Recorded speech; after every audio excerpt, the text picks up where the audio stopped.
in. Well, that was interesting, wasn't it? Yeah, absolutely. Hello. So we finally got here.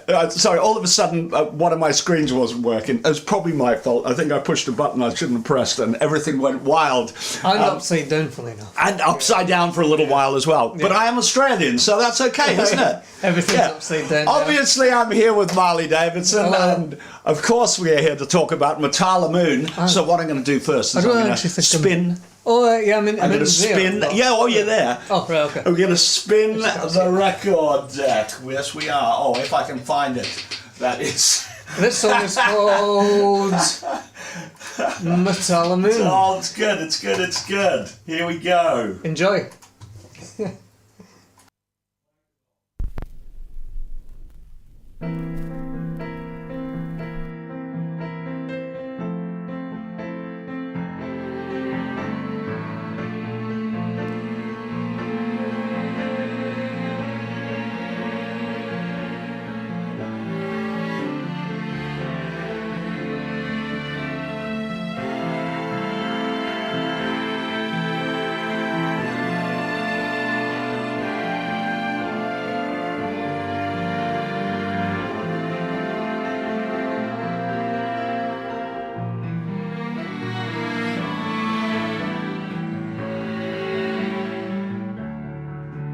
Last night I had a dream. I was under Cretan skies, Migration Isle, bathed in blue, and you were with me too. Impossible, 'cause you were always meant to fade away.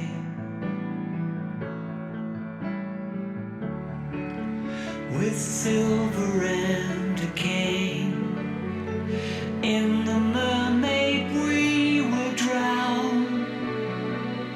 Another round, recce again.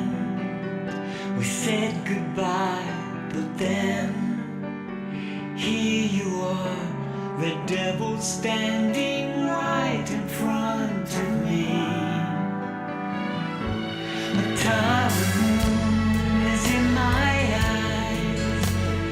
Lead me to a place I used to know so well. Take me back. Time we say goodbye. You never can go back. Only in dreams.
We reckon that round of applause is applause of relief that we finally got something together. Yeah, it all went a little bit wild there, but hey, we're back, and I can just about. I'll tell you what, I'm just going to adjust you, Marley, because I know why we're not seeing you as well. So it's not the camera, it's the other stuff. So that'll be better. It will be better. Honest, it will be better. We're still not quite right, are we? Yeah, something like. Let's try it like that and see how that goes. Yeah. Can you see you in there? You're in there, aren't you? You're there. We're gone. That's good. So, here we are. Last night, perhaps the reason we're a bit phased is last night we were doing a gig in London. I didn't get back till about 4 a.m, something like that. 4. Marley arrived back up today at some point, so we raced straight from the train station straight here to try and sort the live stream out. And it's because it's the one day that I didn't actually put an extra one on. I normally put a safety one on. We could have scrapped it all and started again. But here, I've managed to get all the screens kind of working. Well, anyway. yeah, we're here now. So Yeah. that's the main thing. Yeah. Yeah. It's all good. It's all good. And I think most people know Marley and know what he does and all of that sort of stuff. But I think we are going to play a track from your album. Debut album. Here it is. Yeah. I'll move it up closer. Yeah. It's called Marley Davidson, That's and good. it's called, the title, Memories from Before You Were Born. So there, I'm going to put that title up on screen perhaps when we play this song. So hopefully this song will play. I'm actually physically putting a CD in. I'm just assuming it will come out. Everything will be perfect. But in the meantime, do comment on what you thought of Metallic Moon. Yeah, someone was saying summer single. Was that Ian or Paul? It says Ian Walters. Ian, yeah. Yeah, Metallic Moon. That's the sound of an Alan Parsons Project ballad. I hope it'll be a summer single. Yeah. Could possibly be. I mean, days are getting sunnier, days are getting lighter, so... Yeah, and I think it probably will be the next single, I reckon. That would be a good thing to do. Will it be the final single of Blue? I think it might be the final single of Blue. Final single of Blue. Yeah, So... might be. Because, of course, then shortly after that, the Red album will be out, won't it? So... When we coffee in. I wouldn't reveal too much. I wouldn't reveal too much. I don't think they got very much from that, man.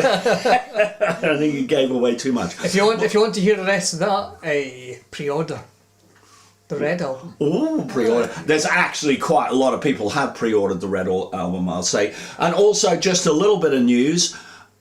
We just heard that the test pressings for the vinyl are shortly about to arrive because they just asked for the address to send it to. And then I think it's another 3-4 weeks, something like that, after we receive the final ones. And we, of course, will wing them out to anyone that's already bought a vinyl. But if you're thinking about buying the vinyl and haven't done already, very soon. I actually got a message from somebody from Dundee who pre-ordered a vinyl. Yeah. Good. Yeah, I said, it's available in CD now, and they're thinking, no. Yeah. Waiting for the vinyl.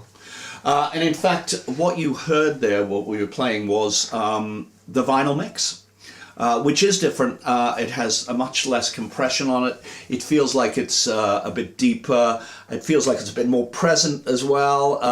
So yeah, completely different sounding mix. It's the one I listen to in the car a lot more. You have to turn the volume up a bit more because it's not squashed. Yeah.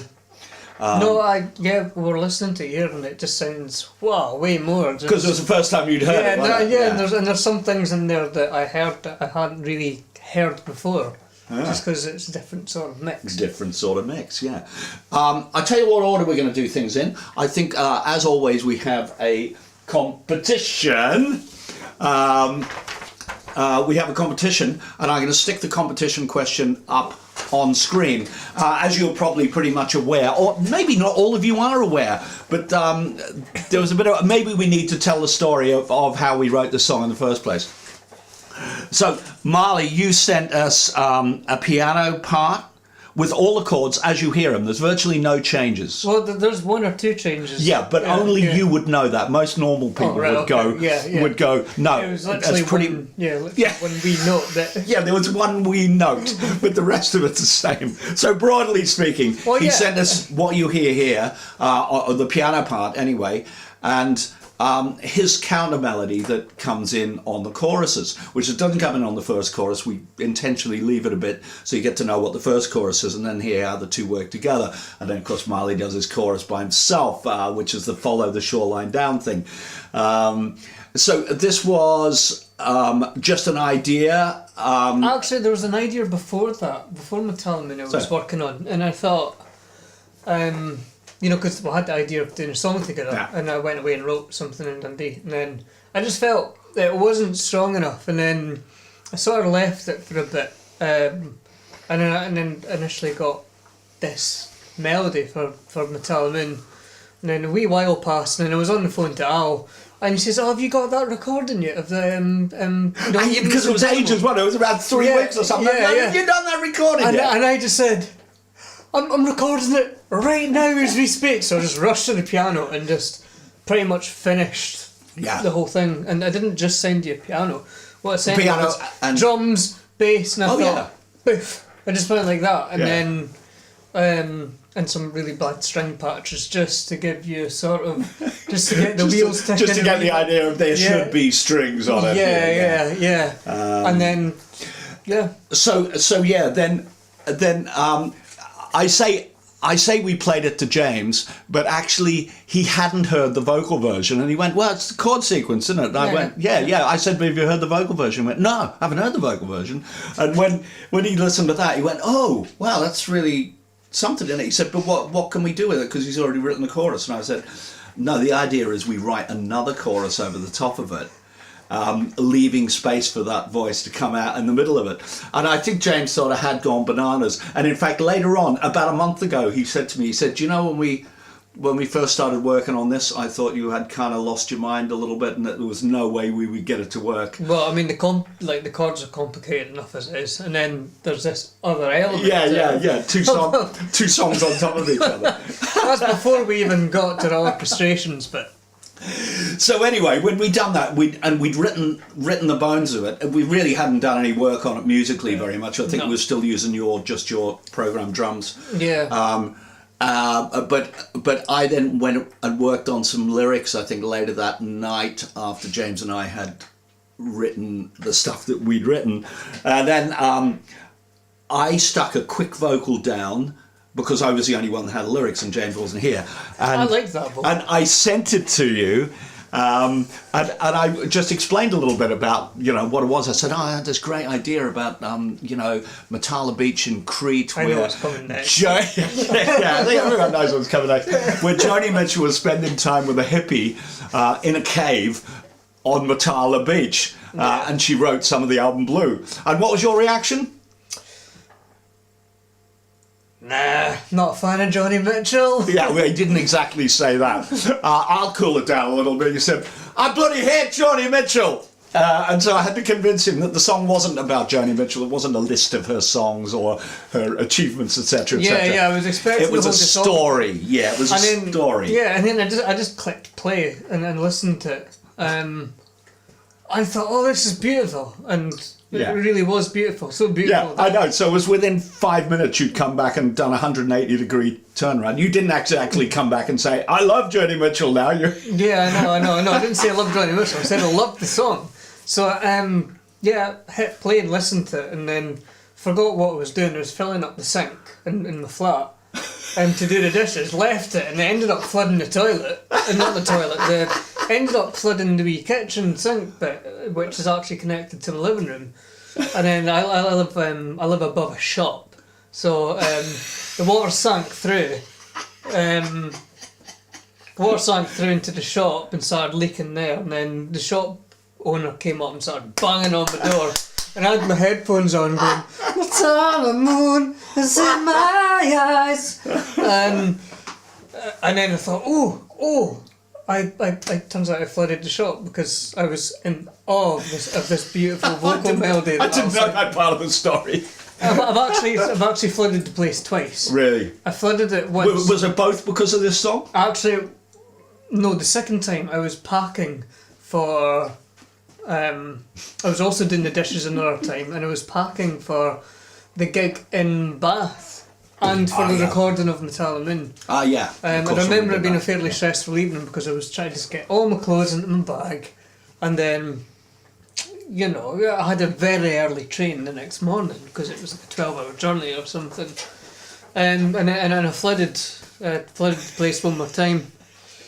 Okay, And I came upstairs and blah, blah, blah, and then so said, "We're going you've now had the full history of all the floods in Marley's flat that he's been responsible for. And so I think we'll just kind of move on a little bit from this because the purpose of this little interaction was to just talk about what the song was about, that it was about an episode in Joni Mitchell's life when she was writing the album Blue. So the quiz question... My story was way more interesting. The quiz question that we're going to get to now is, in fact... based on that. So if you didn't know that, you'd go, oh, okay, I have no idea what they're talking about now. But here we are. Let me find the quiz question. And that's it. Shall I read this out? When Joni Mitchell spent time... Oh, look, it's gone. Sorry. This is my Gremlins again. I'm going to open it with something else. Open with... Can't see it. Oh, I really can't see it. Ian Waters is asking, "Hello Marley, which part of Scotland are you from? Hope you'll check out the Scottish bands, the Marmalade and Plot." I'm from the east coast of Scotland, Dundee. Right. Which is where we had this amazing, crazy idea of bringing the Korgis, and we did. We did. It was a great success. Great success. I'm gonna move forward to the quiz question before people. Yeah. Here we go. We're up on screen. When Joni Mitchell spent time in Crete, who had she just broken up with? So she kind of went on holiday because she'd had a bad breakup, and she went to Crete, and she just ended up there for a little while. And if any of you know the lyrics for particularly two songs on Blue, it's Carey and California. They both mention the time in Matala Beach. So that's it. When Joni Mitchell spent time in Crete, who had she just broken up with? She's had a lot of famous dates, she has, Joni Mitchell. So now, I'm going to, and first correct answer wins, but of course we won't spill the beans until we get much later on in the show. So back to us, here we go. And what I was going to do was, we were going to actually then go to you and just play a little bit of your stuff to say, because anyone that hears your music will hear where the basis of this Metallic Moon comes from, because it's your music has a very particular style to it, and it exists in everything that you do. Yeah. It's quite interesting and something that I don't think I've ever really heard before. The kind of music you do, I don't think I've really heard that before. For somebody who works in the studio. I know. I've heard a lot of things. I've heard a lot of things, but yeah, there we are. So I think we're gonna, hopefully, I'm gonna push play on the CD player, and we're gonna find out whether anything will happen. Gremlins being what they are today, it'll probably all explode, and we'll just have smoke coming out of it or something like that. That's what happens when you give me coffee past 5 o'clock. I just start digging into things and just Oh, you have new choices for audio. Yeah, I want you to play it with Windows Media Player. So that looks good. And there we go. I'm going to find a picture to go with this.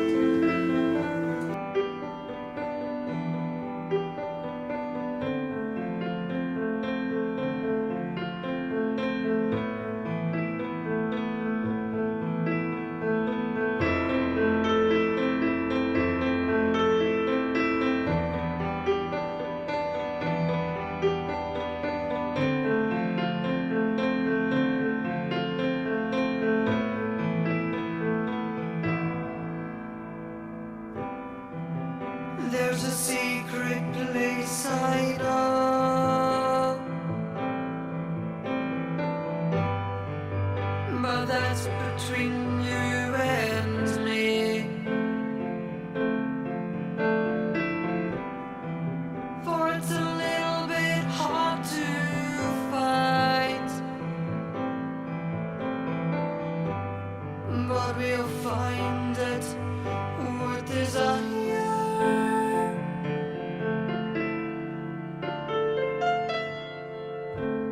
This is my island where dreams come true, and you'll never have to worry again.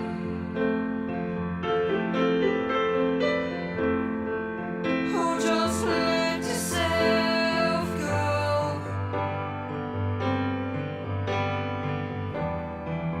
Oh, just let yourself go.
This is my island where dreams come true. You will never have to worry again.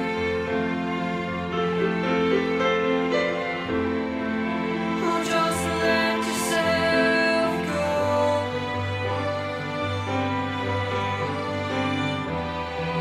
Oh, just let yourself go. You're gone. I miss my time there. I miss my time there. I miss my time.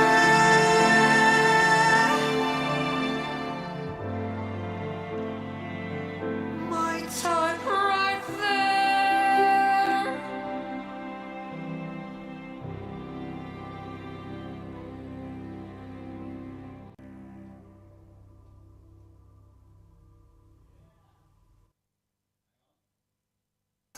That was perfect. Island of Dreams, Yeah. track 1 on Track Marley's one. album, which is particularly brilliant. All of it's brilliant. Thank you very much. I think it is. Yeah, in terms of, it's sort of the first sort of recording sort of album I've done. And I actually got it mastered at Abbey Road Studios in London, Yeah. which is pretty cool. Not as cool as recording at Shelby Road though. No, not quite. No. A bit more expensive though. A bit more expensive. Yeah, so you get that style kind of goes through it. Through whatever you do. I have actually found the original demo that you sent through that James and I then worked from, and we then kind of worked on lyrics and stuff after that. What was the initial reaction when I sent the demo to you and James? Was it like?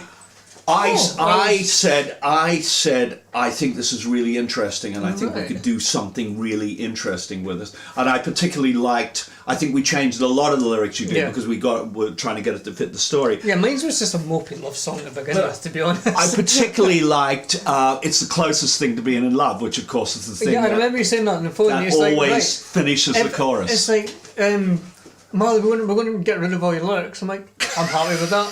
But there's one line, the closest thing to being in love, and I thought, fair enough. And then you just ended up writing the whole song around that line. Well, no, but we kept most of your tune. If you listen to what you sent us, Oh, no, we kept not most meant- of your tune to the chorus. not meant music-wise, No, I I mean all of the chords are the same, but actually the tune you sang on the chorus is very similar to what we did. Follow the street lights home. So it was. I'm going to play it to them now, and the boys and girls can make up their own minds. If I can find it, I know it's here somewhere. I can find my cursor is the big thing. Hopefully this will just play. Oh wait, that's. Oh no, that's the.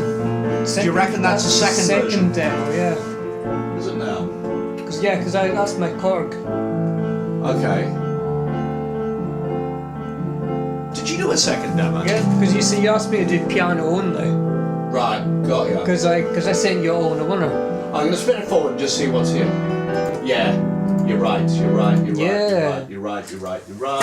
Okay, I'm going to do a little bit more hunting. Talk to him. And I'll Okay, see if I so can find this. yeah, that was a. I wanted a. You wanted an isolated piano track, and I didn't actually have one on the very first demo we did. I just sort of sent him this one file with drums, bass, strings, and piano on it, just to give him a bit of an idea, and a full circle idea of what I'd like the song to sound like. But as the Korgis, obviously they do their own parts, which I wanted them to have free range on of their own arrangements as well. I had to do an isolated piano, and I had to just re-record it, and ended up playing it differently. Ended up playing it differently, and he was like, "Man, you played that differently." I thought, I don't think so. No. And you're like, "You definitely have, mate." Yeah, I have. I just didn't want to admit that my memory was terrible. So I'd be interested to see what this is here. Hang on. Oh, That's it. Yeah. Okay, so that's the original one. God knows why I couldn't find that. Sorry? I think we kept the tempo identical. Yeah.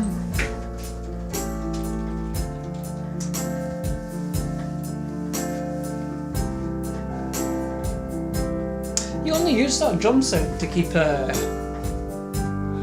Yeah, but James really liked it. I know. I only used it to kind of keep me in time, and instead of using the Bowden metronome. So. And then this would be where the first verse would have come in. Absolutely have come to Korgis gig in France. Oh, was that Ingo? Ingo, yeah. I don't know if we got room for him in the van. Do you know what, if we can, we can. But proud big mother. It's my mum.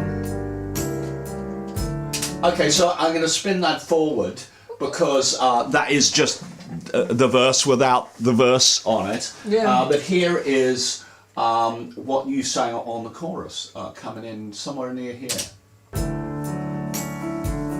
Aye, because only chorus is sent. Yeah, they're coming up now.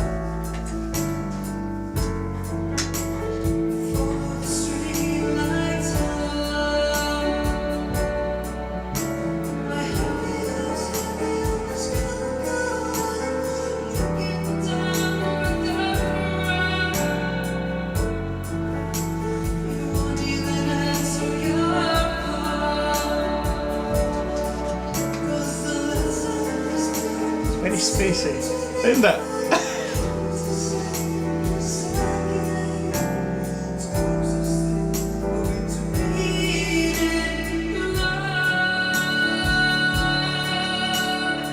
So, especially lines like that, we kept all of that, really, didn't we? Yeah. The basis of all of that tune is the same. So it was like we just rewrote something over the top of it. I don't know whether I've got the I recorded that in my living room. right. Well, living room / kitchen. Same room that gets flooded once in a Yeah, while. after you dried the floor out. So Yeah. this is like an early mix that I've got. I'd be interested to see what is on this one. last night. Oh, I love that vocal. Oh, so this is my vocal. Yeah. Huh? I was on So just after I'd written the lyrics. That was Is this what I sent you? this was the recording that caused the first flooding. you with me too. Impossible, 'cause you were always meant to fade away.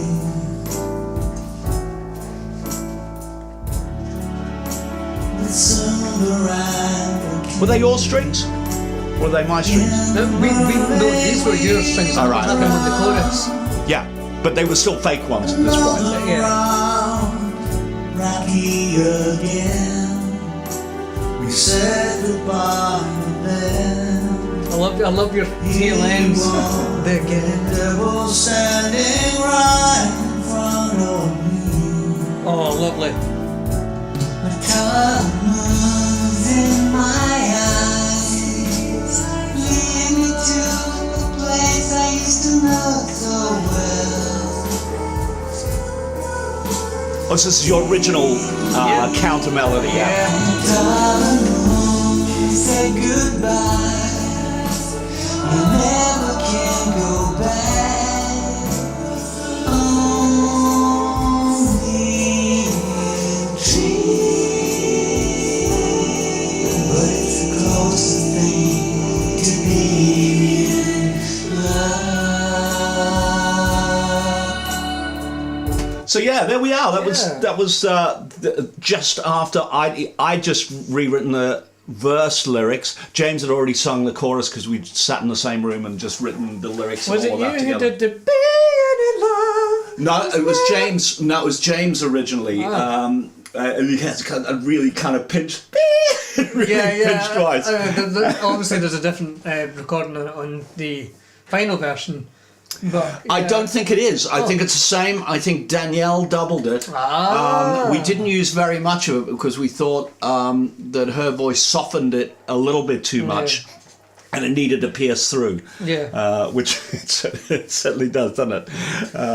Oh, So yeah, some good stuff there, isn't there? got a couple of comments coming through. Go on then, tell us about them. Where are you playing next? I can't pronounce that. Can you read that? The Abbots Kurzweil, if Mike Webb could... No, where are you playing next? It's beside... It's here. Okay, next we are playing at Barnoldswick. That is tomorrow. I'm not playing. Barnoldswick, Marley could have been in the vicinity, but actually the stage at Barnoldswick is so small that it would have been just a technical nightmare to actually move anything in or out for that. So Marley will be with us the next day. Friday and Saturday, so the first day is Barnoldswick, which is just above Burnley. Burnley in Lancashire. And then the next day is Howden Live, which is on the outskirts of Goole. I think Goole is in Yorkshire, but they've redrawn some of the boundaries and put some of the Yorkshire people in Lincolnshire. Of course, there has been major revolts over the years about the Yorkshire people now being links. But there we are. I'm not sure. I think it may still well be in Yorkshire. Goole may have made it into Yorkshire. Where is the album available from?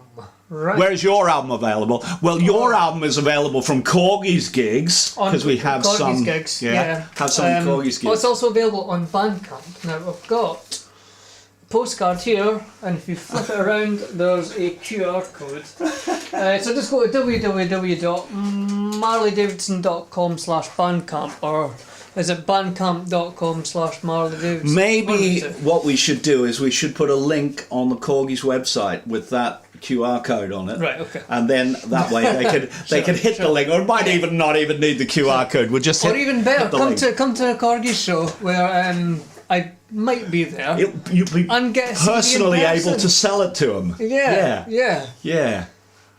I'll be able to guilt trip you into buying one. Okay, so next one is Proud Big Miller. That's my mum. Thank you for tuning in. Hello, Ashley. How are you? Yeah. Hi, Marley. I absolutely have to come to the Korgis gig in France. Yeah, I'll get my yeah. swimming trunks on and swim across the channel and I'll be there. Paul G says maybe Marley and the Korgis should play a gig in Abbots Kurzweil. That's Mike Webb's place. You know Mike Webb, it does the merch? Yeah, he was there last night. He was there last night. Yeah, we sometimes do a gig for Mike. Every time we've done the gig, he said, "This is the last one." I said, "I'm not doing any more. This is the last one I'm doing." So I don't know whether he'll do any more down in Abbots Kurzweil. It's always a challenge just getting enough people in and all that. And I think last time we brought the PA and the rest of the band went, "Oh, never again. We're not taking a PA ourselves again." They're not used to real work, those other guys. And who else? Somebody said it was Ian Walters. Never mind Marley coming to the Korgis. Marley should be in the Korgis. No. We'll cross the line there because, I mean, you've got everything you need in the Korgis. Yeah, we've already got someone that sings high. In the Korgis. You've already got somebody who plays keyboards really well, which is between you and John. And it's a fab lineup. I think it works. And it's a great live show. All I would do is just probably cause a wee bit more room on stage and just confuse people a wee bit more, especially James. But in collaborations, it really works. And that's it's probably better than actually being part of the band. I think so, because you bring your own thing to it, completely your own thing to it, and we can kind of adapt with that, which works very well. There's a few people that we've done co-writes with that work really well. Chris Hopkins in Liverpool, the co-writes with him work really well. He's talented. He's great. Really liked what he did with Chris. Stuck in This Moment. Beautiful song. Yeah. Yes, Oppenheimer. Yeah, that's right. And also End of an Era Feeling on the Red album. That's going to open the Red album. It's a huge opus.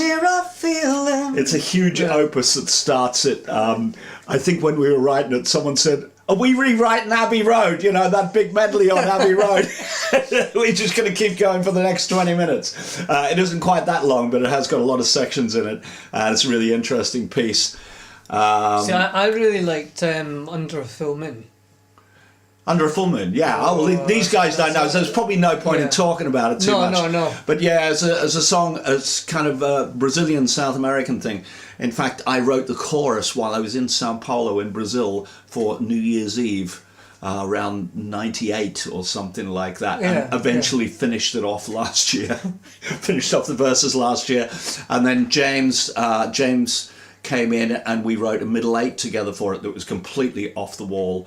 I noticed. It goes into a big carnival section. It's going to have a whole lot of brass on it and everything. It's a very Latin thing. It should be a lot of fun.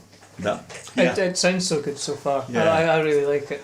I actually did send you just a very short snippet for an idea for the Red album. I know, we'd already written the Red album. It was only going to be about, I only wanted this song to be about a minute long.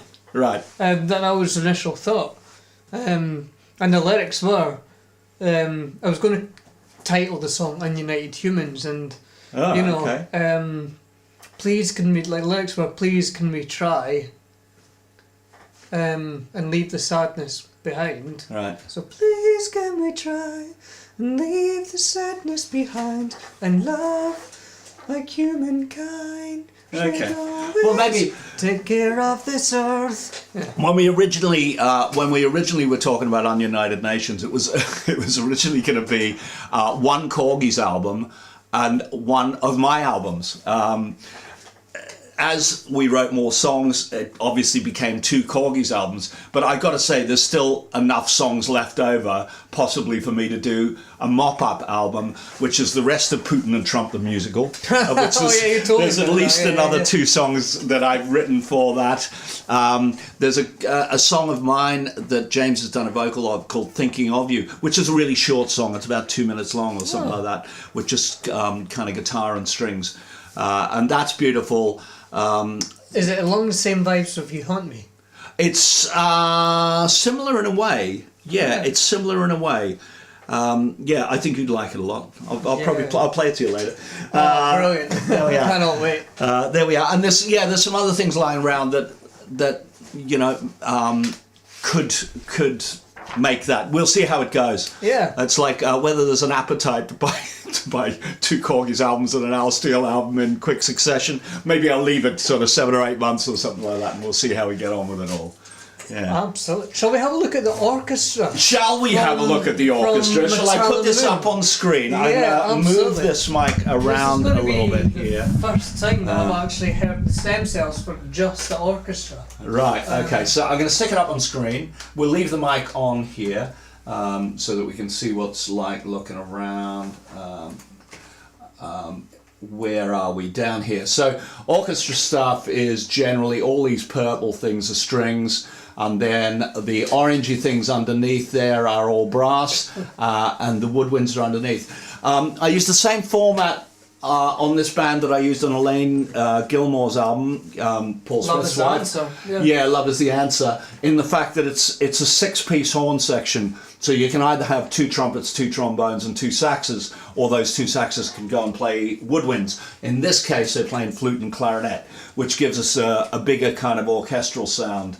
Well, I did say to you, I hadn't even heard all the strings and everything yet. I just immediately said to you on the phone, whatever you've got, double it. Not enough. And you're like, but you haven't even heard it yet. And I'm like, I know, but I know it's not going to be enough. But it was enough. Yes, it was enough. It was enough. It is exactly the same format that we used for Elaine's album, which is, I think it's 27 strings. How many did we have? Yeah, same. It's the same. It's 10-piece, 10 first violins, 8 second violins, 4 violas, 3 cellos. The violas are Bass beautiful. underneath it. Yeah, the violas bring And the it cello. all together. I mean, maybe we should just actually listen to the first, just the intro section.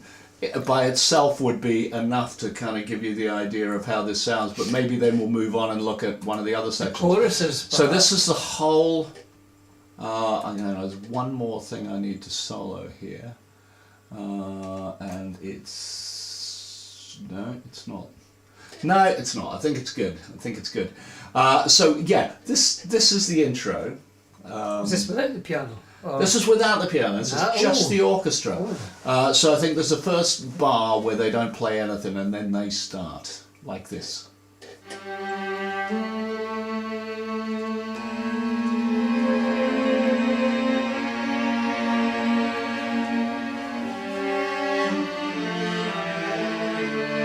Brass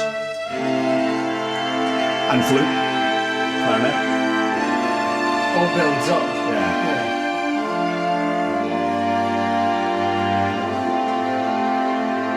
James.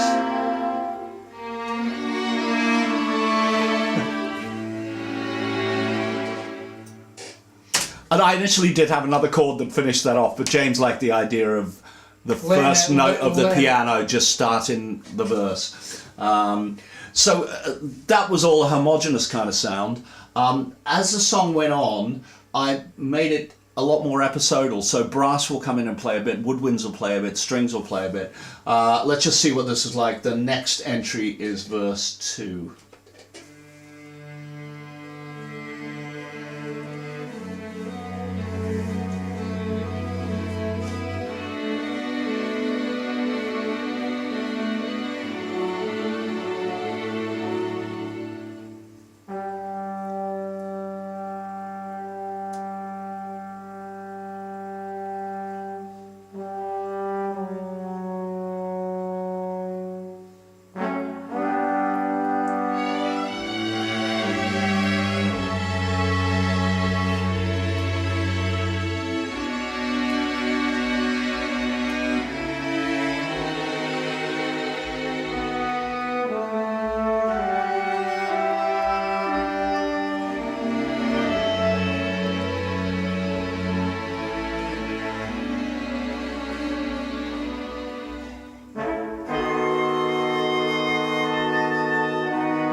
etc. Oh.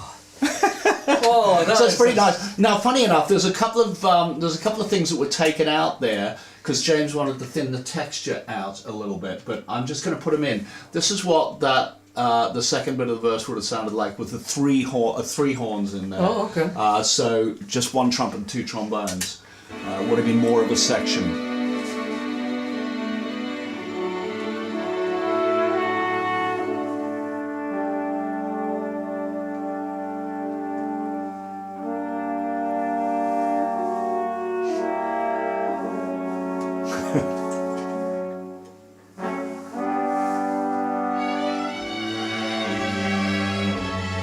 Which is, again, equally nice. I think he probably felt distracted from the vocal a wee bit or something like that. That was a conversation I did have with James, Yeah. was to create, just basically just during the start of the song, just create space for the vocal. Yeah.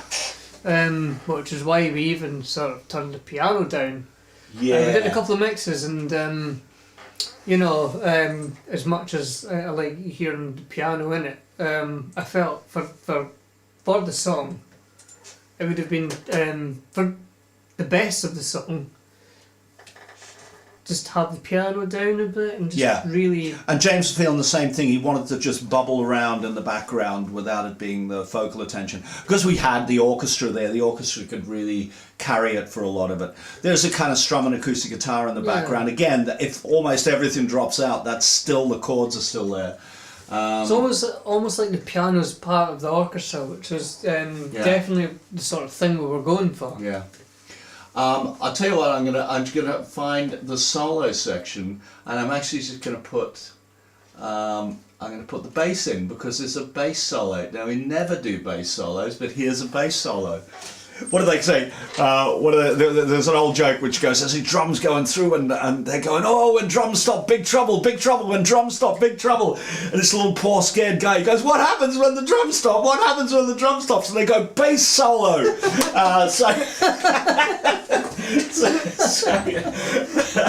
Here we go. So here is the solo section, but with a bass guitar. Wait, solo. can we just, before you play it, who played the bass solo? I actually played the bass. What? I thought James was the bass player in this band. Well, he is, but he dabbles in my neck of the woods as well. He picks up a guitar every now and then.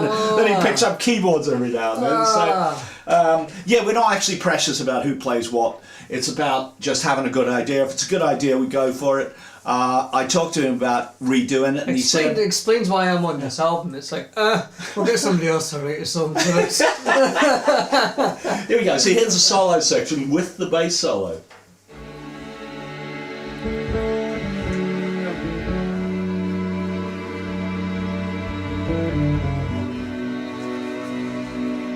You don't have double bass for this as well.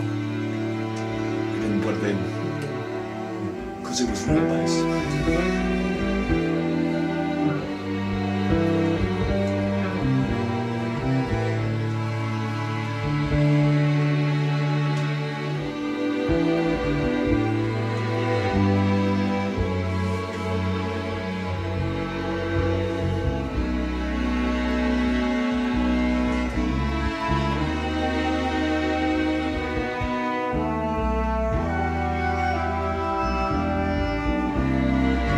So yeah, Marley was just asking, is there double bass on this? No, there isn't double bass. I generally don't put double bass on if we've got a bass guitar because the two will conflict with each other. I like to kind of keep the strings as the cello as the bottom notes. Traditionally, double basses would play the octave below that, and I feel that always interferes in a more of a pop mix.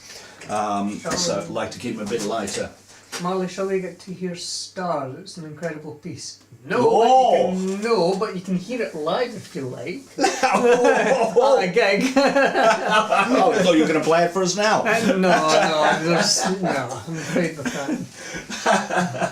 There we are. So yeah, that's very nice.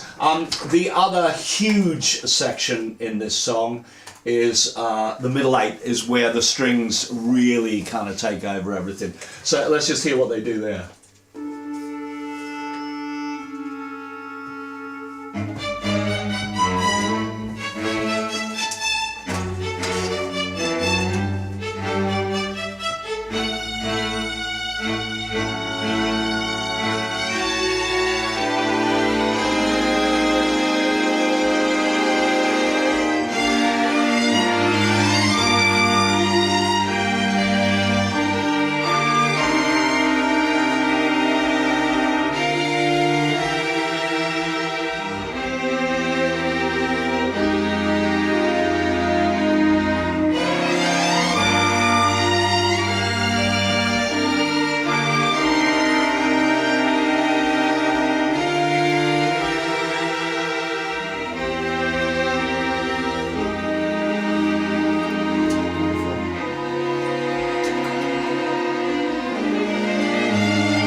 interesting, Yeah, more or less a lovely. repeat there. And then finally, the outro, which is one of both of our favourite bits, really. Yeah, Because it's so minimalist, isn't it? Could we hear the bit that comes just before Yeah. the intro? You know, there's a part where the strings actually mimic James's vocal. Right. Vocal yes, part. Yes. Well, I was going to talk about that. I was going to talk about why string parts do what they do in a second. But let's play this outro. Here we are. This is the last 4 bars of the last three more bars of the.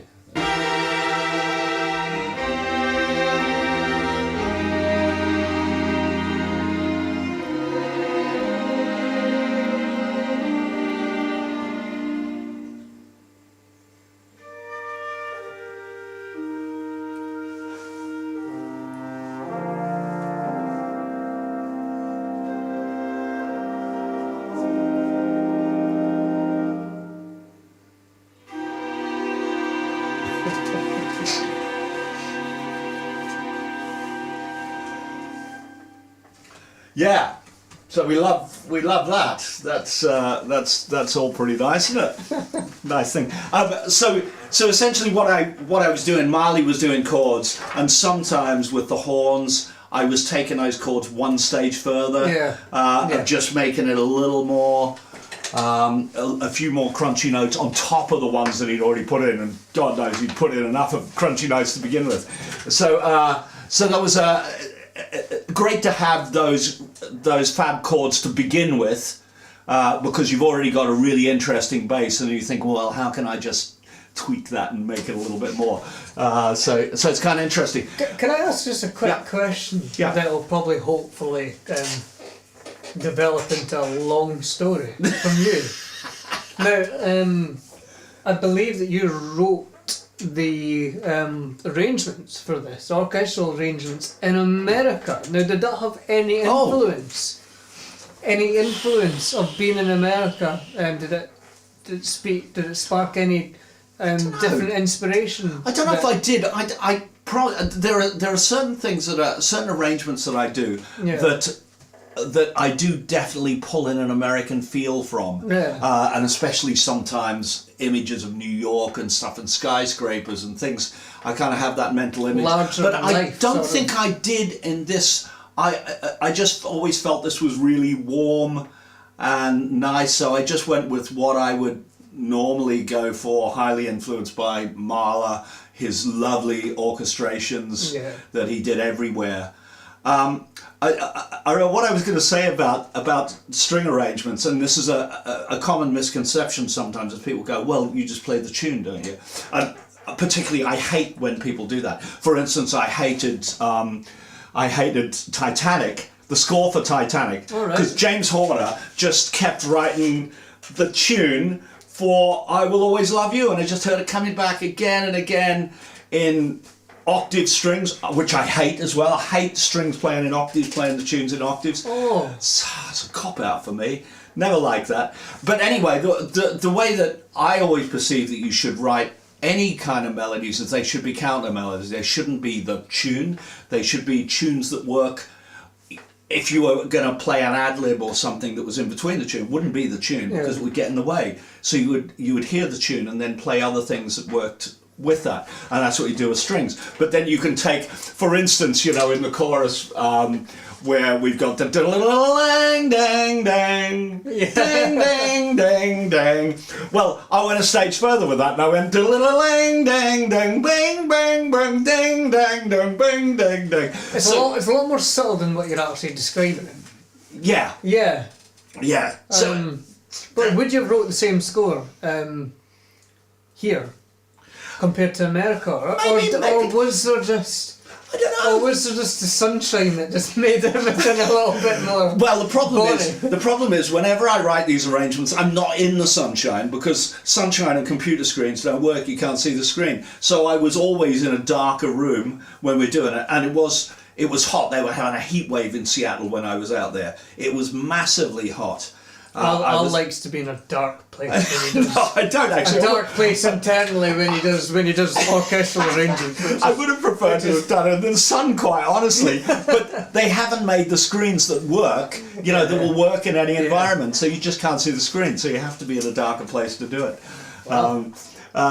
So no, I'm not sure it made any difference where I was. It was just something. I mean, we'd already talked about what you thought should be. That was about anticlimactic. I know. I'm so sorry. You should have said yes. Well, it was America, the sunshine, the politics, the skyscrapers, the essence of fibre of our being that I poured into. I like just being indoors in a dark place. I was actually in suburbia in Seattle, and there was no centre. There was nothing. There was just houses. We did see what did we see go across? What are those black and white things? Not a skunk. Is it a possum? It's not a possum. That's Australian, isn't it? Anyway, the animal that's black and white that isn't a skunk. But we saw a huge one of them go across the back garden. That was about the most excitement that we had there, other than me writing this arrangement. Ah.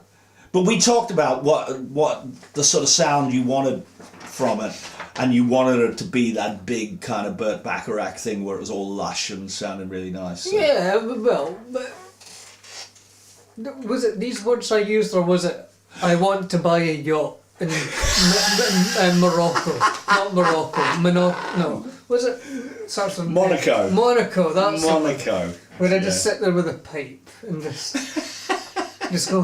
I wrote that.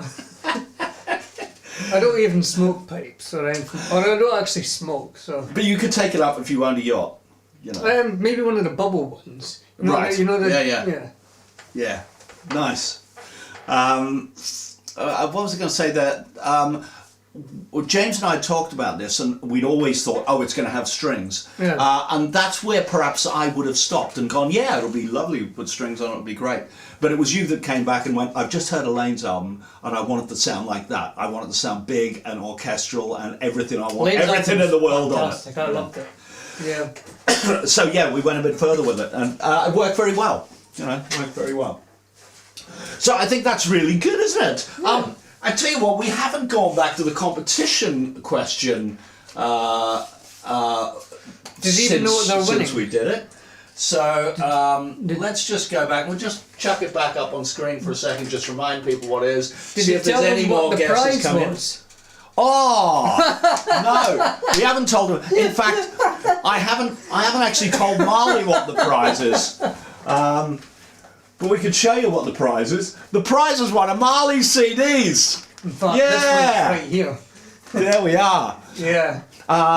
Yeah. So we'll see. So let's stick this back up on screen.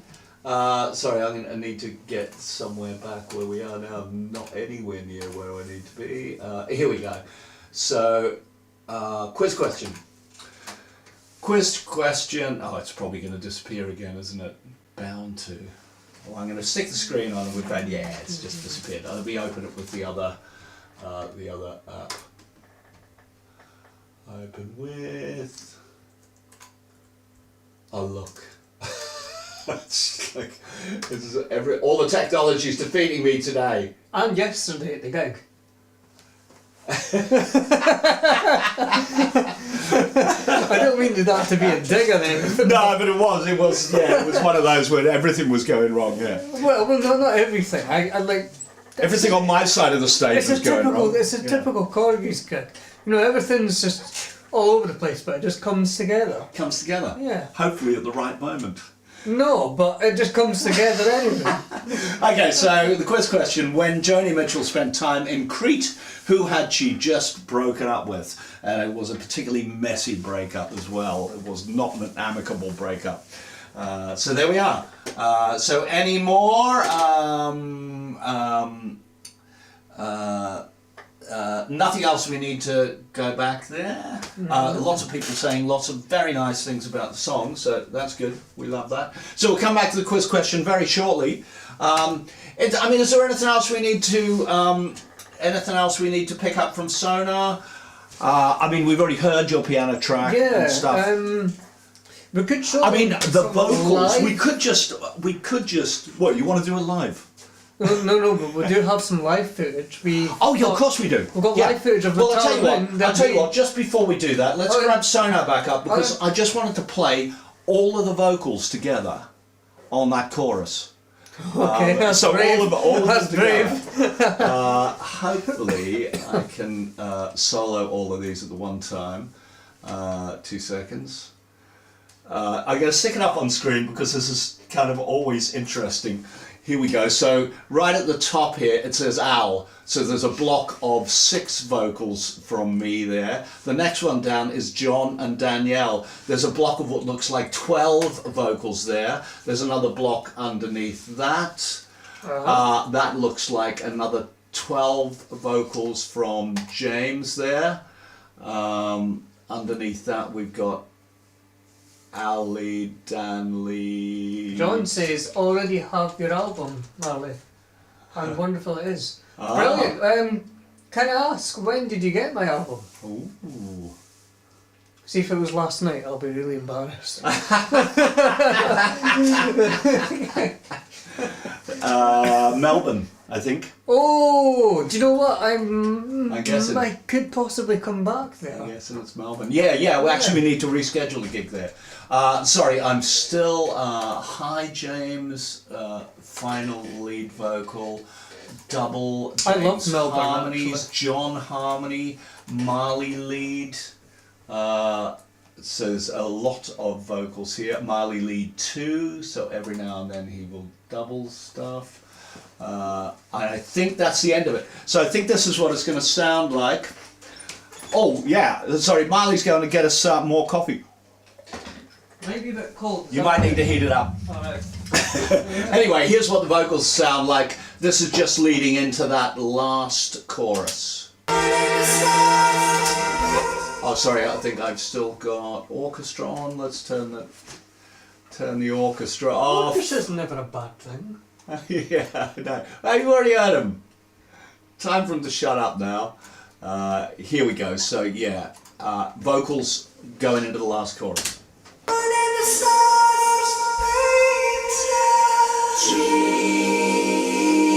It's the closest thing to being a tongue in those pretty lines.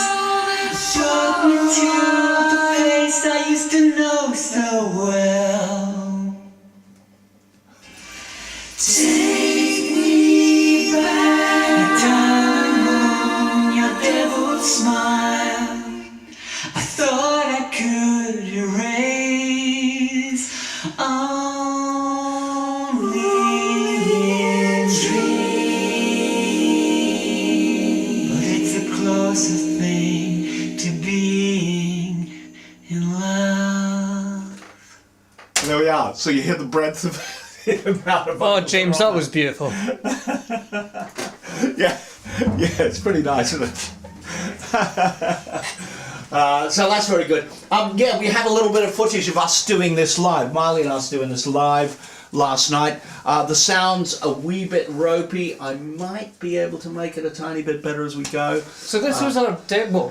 It's actually not the first time we've played Metallica in live. We did it acoustically twice. We did it acoustically, yeah, when we were up in Alnwick and Dundee. Yeah, we did. We didn't. Do you know what? When we played it acoustic live, we didn't actually know what the thing would sound like fully at that time because we didn't No. even have the orchestra. And then last night was the first time we properly did it. With, Heard it in its full glory. Yeah. Okay, so I'm going to find this recording here. This is Metallica Live.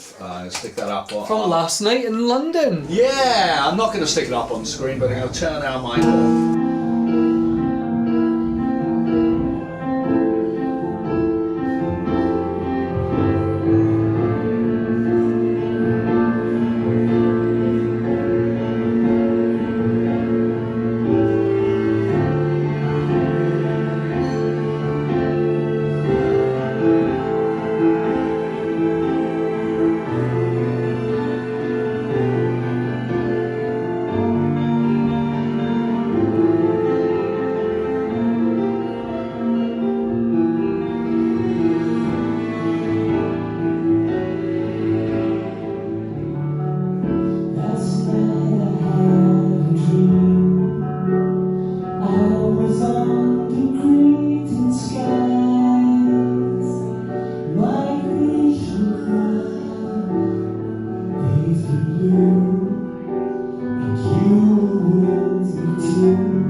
There we are.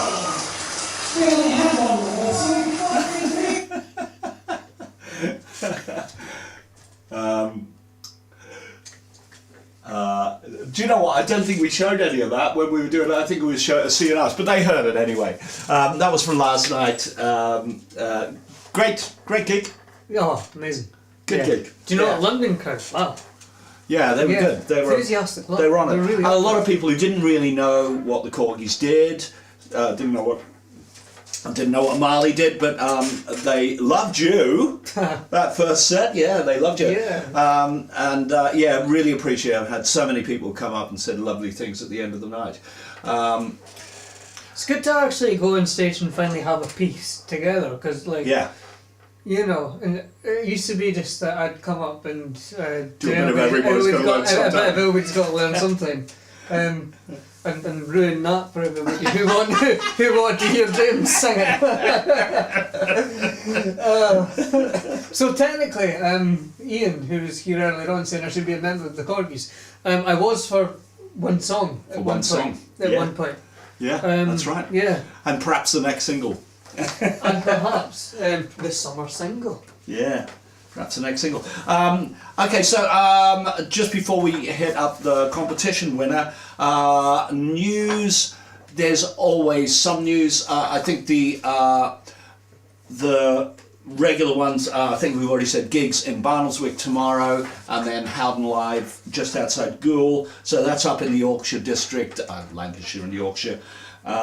Followed in 2 weeks at Lewis, way down the south coast. It's the only gig we've got in on the south coast at the moment, so if you're on the fence as to whether, do we really want to drive from Southampton across there? Yeah, drive. Yeah, get in the car. Get in the car and do it. Absolutely. It's the only gig we've got on the south coast at the moment in the book. And if you've seen the Korgis down the South Coast, come and see them again, because they've got a lot of new songs in the set list. We do have a lot of new songs, because we've been putting a lot in from Ununited Nations. In fact, we tweaked the whole set. We've just tweaked the numbers that we're doing from Cartoon World. We've been doing Back in the 80s, This Is a Life, Cartoon World. From the back catalogue of the Korgis as well.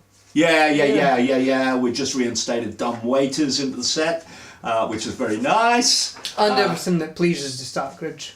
There's a good few Stackridge things in there as well. We start with The Last Plimsoll. Love that song, that's a great one. However, though, I do feel that, fans of Stackridge who maybe haven't discovered the Korgis as well as she should have, should definitely get a copy of Ununited Nations. Because there's a bit of everything in there. Musical element-wise, there's... Do you know, when we started... When we made the comeback with Cartoon World, we were very aware of the Stackridge heritage and the fact that they were much more proggy than the Korgis ever were, and we thought we have the license to do that. The heritage is all ours to do it. So we didn't stop. We didn't go, this isn't quite poppy enough. This is a bit more proggy. We went for it in big style, and even things like the song "Someday Charlie Someday." The minute it hits the Hammond organ solo in the middle, it's pure prog rock. It's like Genesis have come back to life. So there's a good few things in there. Prison Break, all of those sections of Prison Break, definitely a load of proggy stuff in there. At one point we went into a Rick Wakeman sound. Well, what makes it even more proggy is, prog is to progress, essentially. So in music, that word, a song like Metallic Moon, is technically progressive because you're doing something completely different. It's not on, the same, on the album, basically. It's a different style of writing, different style of music on the album. It is. So we carried it through from Cartoon World into Ununited Nations of really trying not to go by any rules, just to write what we felt like we wanted to write. And the Red Album perhaps takes that even further. There's more diverse stuff on the Red Album. The end of the Red Album binds it all back together. And I think if you listen to the two together, you'll go, it's like one immense work, which it is, of course. Now, I believe Letter to Geelong is climbing up the heritage Letter chart. to Geelong is climbing up the heritage chart. It's at number 33. We're expecting big things next week. So everybody, give it a vote. Yeah, give it a vote now. Absolutely. Give it a vote for us. Because, I've got high hopes for that. The video is lovely for it as well because it's got all of our kids in it. I think when I first played it to you, we were travelling up to Alnwick, weren't we? But no, I think it was Bath. Could have been. Was it as maybe far as- back it as was that? maybe as soon No, as Bath. but our kids weren't on it there. I think mine might have been at Bath, but I think it was up in Scotland when I first played you the version with James's daughter B on it and John's daughter Abby on it. Yeah. And you went, bloody hell, they can all sing. All your kids can sing. Yeah, absolutely. Thought, wow, all the Korgis' daughters can sing. Actually, that's not surprising at all, now that I think of it. Because, That shouldn't be really, should it? yeah, if any of you ever wanted a day off, I'm sure they could... They just take over. Yeah. Yeah, they just take over. They'll probably pick up the instruments and go, yeah, I can do that. Well, you've also got the multimedia show, so you could just have all the instruments there, and they can just get a wee dance routine on the go if they felt like it. Yeah, or it could be the new show is we just don't turn up at all, we just show the videos. Holograms. Yeah, holograms, yeah. I might start doing that. It'd be a lot easier for me. So what else have we? The Eyes Have It Festival, July the 5th. Definitely should be a good one. The Eyes Have It Festival, we are on the bill with the Christians. Oh. Christian top of the bill. I love the sound of that guy's voice. I think it's brilliant, so I'm really looking forward to seeing them. And then as soon as we come back from France, and we shouldn't actually gloss over France because, of course, Ingo, you're not too far from there, and I believe you're coming across the Condé to see us at the Elizabethan Theatre. It should be a great one. The link is up if anyone fancies a trip across the channel. It isn't that far the other side. So, can you tell me, do the Korgis have... They must have a following in France. If Big you're following. going there. Do you know, I think France is actually, there's more of a following in France than there is in Britain. Wow. I think France is our top country in the world. The UK a close second, and Brazil third. I'm sorry, I saw Mauro. You were in earlier. Mauro's from Brazil. He lives in Sao Paulo. Oh, hello. And he's a regular on here. He was responsible for us bringing back Don't Look Back into the set. He'd asked for it because that was a huge hit in Brazil, and he'd asked for it again and again. Go on, when are you going to play? Go on. And eventually I went, no, I love the song as well, so we're gonna get it in the set. All which you we need to do eventually now did. is just hop over to South America. Hop over to South America. Well, that is the grand plan. We would love to do that. I'll get my swimming trunks on and swim over to France. Yeah. And then sometime at some point you get your swimming costume on and swim over to South America. So yeah, it's not too far across. The gig in France is not too far across the channel if you fancy nipping across and having a couple of days in France as well. We are playing on the Saturday night, and then on the Sunday night we are hopping straight back and playing the App Fest in Tewkesbury. That's on August the 4th.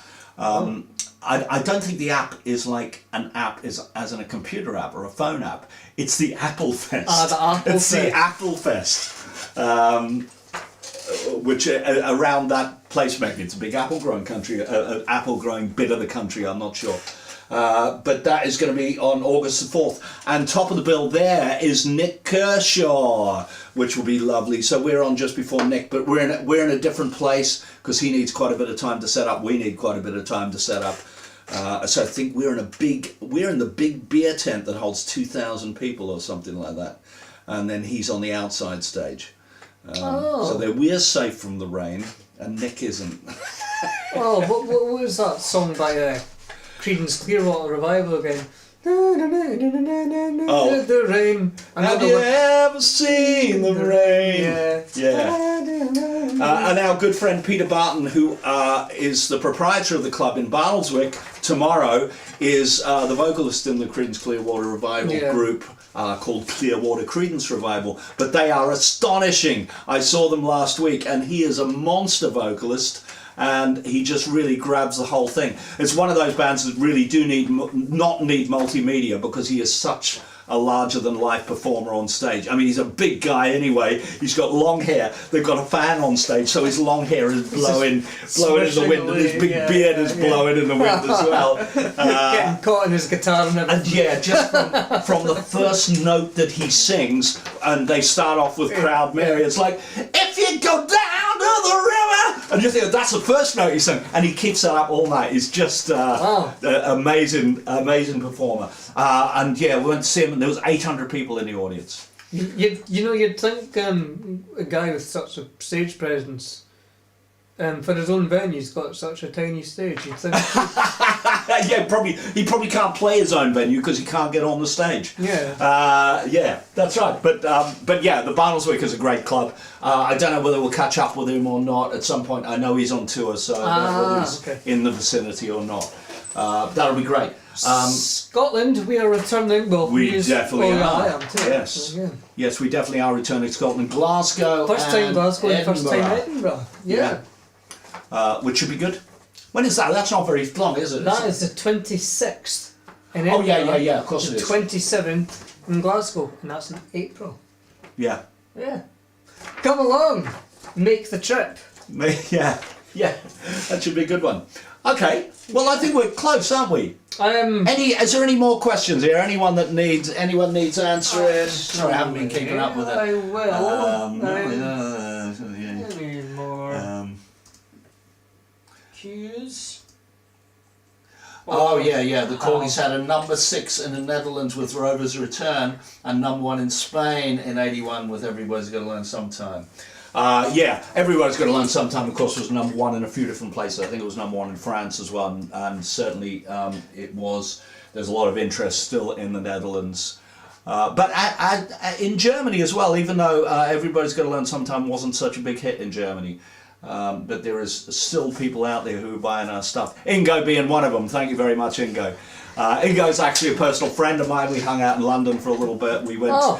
He went to my almost nephew. It's not quite my nephew's gig. Yeah. And then I went to the gig he was going to the next night. Fantastic. Yeah. And I actually still apologising for giving him a bum steer of the right name for the restaurant, the wrong location. Oh. And he actually had a really brisk walk and had to drink 2 beers in swift succession to each other in order to slake his thirst. So, but that was a great weekend.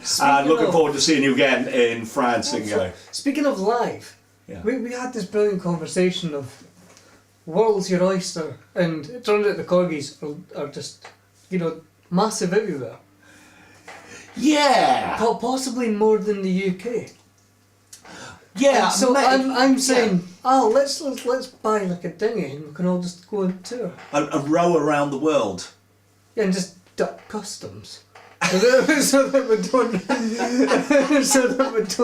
Well, it would certainly make playing in Europe a little bit easier, wouldn't it? Now that we've had our exit from there.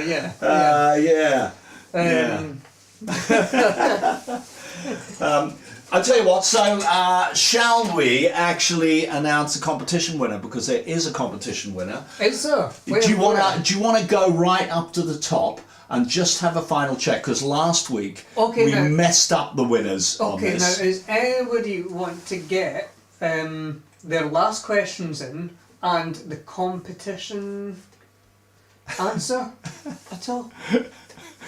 Or has anybody got any questions for Al? Yeah, well, we can. We'll do the questions for us straight away afterwards. But you have a just scan through there and just check that we concur as to who the competition winner is. I'm going to stick the competition back up on screen.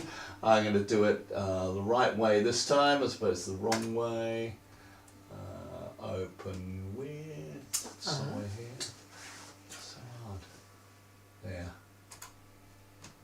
Photos. Back up on the screen. When Joni Mitchell spent time in Crete, who had she just broken up with? I don't know. I'm not seeing. Have you not seen anyone? It's mostly just comments about me flooding the flat. It was quite high up. I think it was pretty soon. Nice vocals, beautiful song. That's all about Metallic. That's actually quite nice to hear. Whoa, great song. Still not the answer we're looking for. Proud big mother. That's my mum. That's still not the answer we're looking for. I think you've gone down too far. I think you missed it. Well, Let's see if I can scan. There we are. oh, right. So we have a proud winner. I'm going to come back to us. And I believe he is the only winner this week. Paul G. Graham Nash, of course, being the answer to the question. Joni Mitchell had just broken up with Graham Nash when she went out to Europe to get away from it all and hung out for a little while at Matala Beach. She tells the story in, I think, in the song Carey, where she says, I can only stay here for a little while because I feel dirty. I want to just go to Paris and rent a grand piano and stick it in my room and finish off writing this album. I want to do that. Yeah, but she can afford to do it. Oh, right.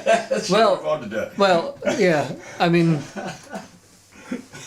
Yeah, so yeah, Paul, you and a free Marley Davidson CD. Yeah, assuming you've got so many of the albums, Paul. It wouldn't surprise me if you have the Marley one, but I think maybe you don't have the Marley Davidson CD. And if you don't want it, that's also fine. I completely understand. No, Paul G wants everything. Oh, okay. He wants everything. I will give you a free postcard as well. Oh, so blimey! If you want to scribbled as well, we can do that. Yeah. It's a shame. Has he got a copy of? Oh yes. Paul has a copy of Onion, okay. And Paul has won so many of the competition questions. Paul actually has a copy of the Red album as it was when he won the competition. Somebody says he had just split from Marley Davidson. What? No, Joni Mitchell didn't split from Marley Davidson. Yeah. How would split with Marley Davidson? Well, I don't know. Maybe because of your deep love for Joni Mitchell. No. Ashley, we have no idea what you're talking about. No idea what you're talking about. But anyway, Paul G, you're the proud winner of a Marley Davidson That's CD. Carlisle tea talking. Sorry? That's the Carlisle tea talking. Oh, I see. Yeah. Too much tea. Too much Ashley, Carlisle lay tea. off the tea. Too much Carlisle tea. There we go. Okay, it's been good fun. Yeah. Were we going to say something else? We were going to say something else. There's probably something about food or curry. I can't remember what it was now. But anyway, great fun to have you here. Yeah. Great fun on the gig last night. We'll have more fun in Goole. So anyone from up there that might be tuned in, come across.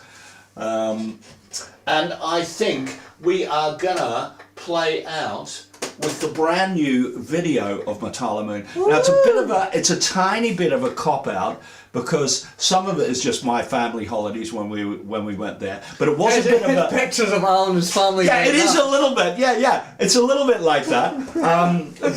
But we did kind of go there as a pilgrimage because we knew the story about the album and all that. We could film some stuff somewhere. Yeah. Somehow. Yeah. We will. Yeah, we'll look at it a little bit further when we get to the point of releasing the single. We'll tweak everything that's there. So, but there's some interesting stuff. There's a load of old pics of Joni and the guy she was with, Carey, there at the time, and also then mixed in with pics of our family doing the same thing, treading in the same footsteps, as your chorus line says. I followed the shoreline down, where Joni got back her smile, and then we're standing where she once stood. Yeah. The moon and the stars paint our dreams. Yeah. Yeah. So there. So that's why we went to Matala Moon. In fact, we went twice because it was a kind of magical place. We thought was brilliant.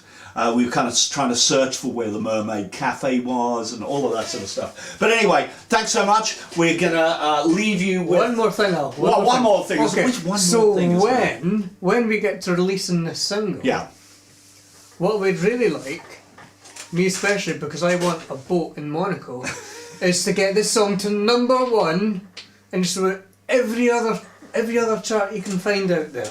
Every chart you can find. Every chart that's available to us. And it'll be #1 in the world. It'll be #1 in the world. #1 in the world. Thank you so much. I don't think there'll be a live stream next week, just because we're very tied up with stuff. And actually I want to try and get John Baker, because the last song that we haven't covered on this album is another perfect day in Saint-Tropez. So I That's- need to find out when John's free. Yeah. And I'm not free for him next week, so we might try it for the week after. We'll see. Oh, We'll okay. see. So I think live stream in 2 weeks' time, but I'll put up the link. Well, thank you for so- joining us, and I'll see you in Howdenshire, which is the next. Howden Live. Howden Yes, Live. indeed. Yeah. Yes, indeed.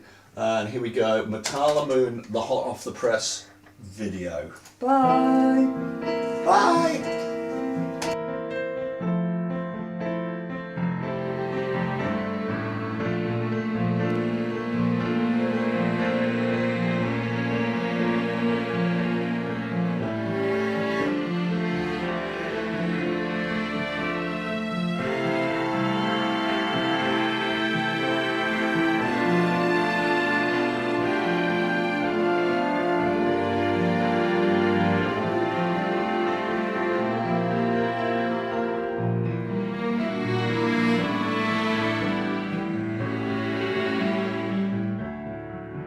Last night I had a dream. I was under Cretan skies, Migration Isle, based in blue, and you were with me too. Impossible, 'cause you were always meant to fade away.